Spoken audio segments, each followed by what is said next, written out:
Hey everybody, Comic Crack. So now that I've done that little test, I'd just like to, I don't know, do a quick short little piece of a video here. The good news is this chat thing works, which is great. That's going to help future Hangouts and things that I end up doing. And even though it doesn't translate to the comments box at the end of the video, that's okay. I think that's okay. It's more about interacting. For me, it's more about interacting with anybody live who might be watching. So whoa, hey, that's my stupid voice there. I don't know, do a quick short little Let me piece mute of video this sucker. Here. There we go. Okay, sorry about that. I'm back. So as you can see, I'm very adept at this technology thing. I just kind of wanted to talk a little bit about future Hangouts and things. I've had some interest from a few people as far as wanting to participate, and I just kind of want to make it official that anybody who ever wants to participate in these chats that I've done with Larasa and Damien is always more than welcome to join in. The only thing that you need to know about our Hangouts is I have kids, Damien has kids, Larasa lives in the UK. So between those things, plus, you know, everybody having jobs and that sort of thing, all you need to know is that it usually ends up being kind of a last minute thing. We've tried to plan in advance, and sometimes it's worked, but sometimes honestly, I just wake up one morning, and I think this is what happened with the last one. It was kind of the day before, and I just wanted to talk to Larasa and Damien about comics and just have a hangout the next day. So it literally came to fruition that way. So it's usually last minute. This is directed at people like Cami and Why Not Art, who have said in the past they would like to participate, and people like Travis and whoever else. I think J Rocks was also somebody who had expressed an interest in it. You're all more than welcome to join us at any time. What I'll try to do is in the future, when we do Hangouts, I'll try to do a little video like this where I put out a call for this is what we're looking at schedule wise as far as when the next Hangout is going to be. So with that said, Larasa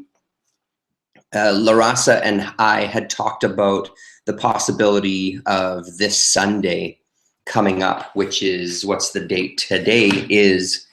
Right now it's Wednesday, November 18th. So 19, 20, 22, I guess that is, the 22nd of November is when we were hoping to try for another Hangout. I haven't yet confirmed with her or talked to anybody else about it, but that's what we're looking at. What we usually do is, because of the 6-hour difference between us and Larasa in the UK, and just the way that my schedule goes here, I usually drop off Mr. Tom on Sunday for about 10:30. So I like to shoot for around 11:30 my time. I'm Central Standard Time. So that's kind of the time frame that's been working. That time is not set in stone either. It always depends on who's available and who has what going on. We try to, when it's been the three of us, we've tried to make a time where it works for all three of us. That doesn't always happen, as you've seen. It's just been me and Larasa a couple of times. So yeah, if anybody wants to get in touch with me about it, please feel free. The best way is to, because YouTube doesn't have their shit together as far as I don't get notifications when I have a message. For example, when Travis had sent me the video message about how to enable this chat box, I didn't get a notification that the message was there. He sent me a message on Twitter saying, hey, did you get that message? Then I went to look for it. So the best way is, if you are following me on Twitter, a great way is through the messenger service on that. I usually have my phone with me all the time. I'm not always checking it for messages and things, but that's one of the better ways. Another way is to just leave a comment in the comment box here when this video is finally up. Because one thing I do is I watch a lot of YouTube. I don't really watch TV or movies as much anymore. I like watching YouTube, especially now that I have it synced to my TV. So I end up checking YouTube quite often. So that's a good way to get in touch with me that way. So as I said, the next one hopefully will be on Sunday. It's kind of 75% sure. I'm going in tomorrow, just on a personal note, just for some very minor surgery, nothing to be alarmed about or nothing to feel you have to wish me well or anything. It's not a life or death thing. It's seriously very minor, but I don't know how it's going to impact me afterwards. I do have some days of recovery. I'm in and out of the hospital the same day. I don't have to stay overnight. They don't foresee any sort of complications. So we'll see how I'm feeling on the weekend once I've had a couple of days to recuperate. And if I just don't feel up to it, then I'll probably cancel on Sunday. But I would like to do a hangout for Sunday is still the goal. So now that that's out of the way, the other thing I wanted to talk about, I don't know if many of you, some of you I know have some of the more maybe adult taste in comics and entertainment and things. Bujji is a guy who I've talked about in my videos numerous times, who did Cinema Sewer. He's got a YouTube channel, and lately he's been posting some videos of him in his kind of in his studio space and showing pages that he's working on for the next issue of Cinema Sewer, which I believe usually comes out in February of every year. I think that's when it comes out. Anyway, so he's working on some pages and he kind of goes through his technique a little bit, tells a couple of silly stories, acts a little goofy, but I'm hoping that he really takes off with it and really does more. I've talked to him about it a couple of times, just sent him messages saying how much I like them. I love seeing the kind of, so to speak, behind the scenes stuff of comic book making. Now, his style isn't necessarily a comic, but he does mix illustration with text in kind of movie reviews and interviews for Cinema Sewer, for those of you who haven't seen the magazine. It's of an adult nature. There's nudity. He talks about exploitation movies from the 70s. He draws pictures of naked women, all sorts of stuff like that. So there's fair warning there. But again, if the videos progress the way I'm hoping they will, I think it'll be interesting to see how he puts an issue of Cinema Sewer together. So if you are interested in that, Bujji, Bougie is how you spell his last name. I'd suggest going to check it out and subscribing and just following. The first couple of videos are okay. I'm excited about them because I'm such a nerd, such a fan of his, a fanboy. I think that they'll get a little more in depth as the layout of the issue progresses. So that's a good thing. And then the last thing, just because I was out today, I picked up a couple more paperbacks.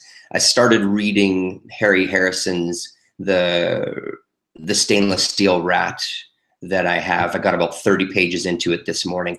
And I'm enjoying it. I'm enjoying it enough that I'd like to read more in the series. So I had done a little bit of research on a couple of the authors. There's a couple of the books that I've read in some of the things that I've picked up recently. The other author was John Brunner, I think.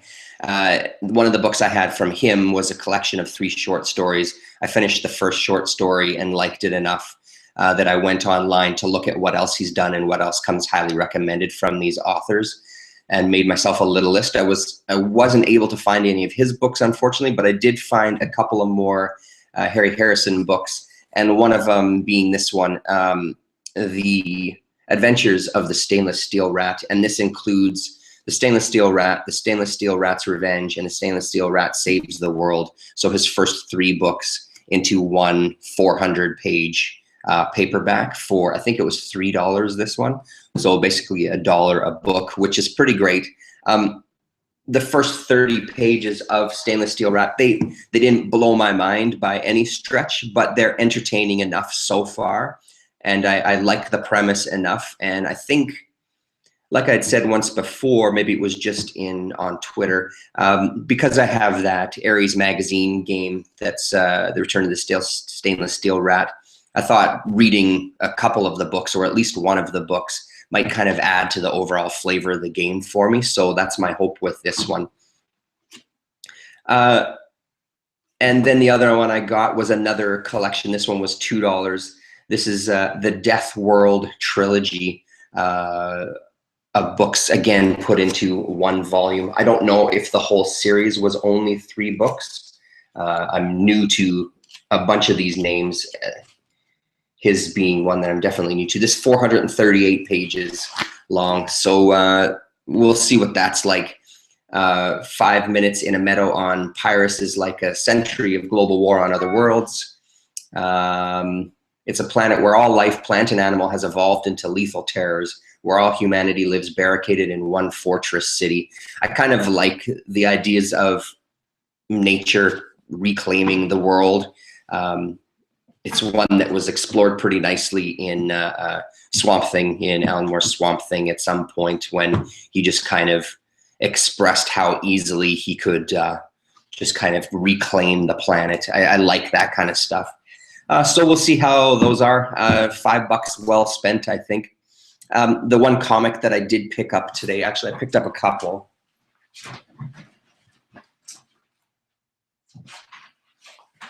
The one new one that I picked up today was, I decided to give The Goddamned a chance. I heard a few people talking about it and saw some of the interiors, and it looks pretty good. So I thought I'd give that a shot. And then I scrounged through the dollar bin, which is always a good thing to find, and I found a issue of Defenders for $1. So this is issue number 106. I'm pretty sure I don't have this one. I think I only have kind of up to 100, not all of them, but I think 100 is as far as I went, because I had heard that after 100 they kind of get a little weaker. One of the main reasons I picked it up was obviously for these, well, 2 of the main reasons, Doctor Strange and Daredevil are in that book. A Fantagraphics book, George Alec Effinger's Neil and Buzz in Space and Time, #1. I've seen this book before. This cover is really recognizable to me. But again, for $1, I figured we'd give it a shot. One that was really exciting to me that I've never seen anywhere. I have the collection, the hardcover collection, but it was too good to pass up. It's Ted McKeever's Transit, and this is issue number 2. So that was a really nice score for $1, and it's on Vortex Comics. That I don't think I've seen before. Because I don't recognize the logo. Besides, on the book they reference it, but single issues of this I've never come across at any point in time. So that was a really nice find for $1. And one by Charles Dixon and Judith Hunt, LP. Oh, maybe, I wonder if it did come with an LP. I didn't read the inside yet. Evangeline I think this was #1. Yeah, it's a special #1. Sorry. So it's a one-off probably. The cover looked pretty good, so gave it a shot. And then finally, I found another. It was the only one that they had. I dug through all the bins. A Dark Horse Presents. This one is number 43. For $1 to add to that collection. Again, I'm 99% sure I don't have this one, but who knows, right? So that's all I've picked up. I've really been cutting back on new comics, especially lately. After the convention, I usually end up taking a bit of I try to take a bit of a break anyway after the big convention, just because the amount of money that's spent at the convention is a little jarring, I guess. So that was that. I went and picked up, plus Christmas and Mr. Tom's birthday is coming. So I wanted to go and buy some presents. I ended up buying Mr. Tom a couple of things for his birthday and Christmas. So that was it. Thanks very much if you did tune in. It says there's one viewer, but I don't know how accurate that is. When I did the test, Damien was watching and it said 0 viewers the whole time, even though he was watching it. So I don't quite understand how that works. So that's it. Thank you very much for watching. And again, please feel free to get in touch with me on Twitter. Please feel free to leave a message or a comment when this video is posted. If you're at all interested in participating in a Hangout. They're pretty loosey-goosey. We usually don't have a specific topic we want to talk about. It's kind of just comics in general, what's been exciting you, back issues, things about comics. As you saw from the talk I had with Larasa last time, we ended up talking about our childhood and things too, and just where the specific comics talk takes us is completely fine. Nothing is off limits. I obviously, if things get a little too, I try to wrangle it in a little bit, but I found so far I haven't had to at all. Things just kind of naturally flowed, and I really like that style of a Hangout. For me, anyway, it works better. I mean, there's usually a few things that in my mind I want to talk about, but it's never stated. One of the things that we didn't end up talking about, for example, last time was the fact that Larasa had an early issue of Daredevil in her collection. I think it was number 4 or number 6. I can't remember which one that she bought on eBay. And I can't believe that I forgot to ask her about it and we forgot to talk about it. So that will happen this Sunday if it goes through. So thanks very much for watching. And that's it. Okay. Have a very good evening.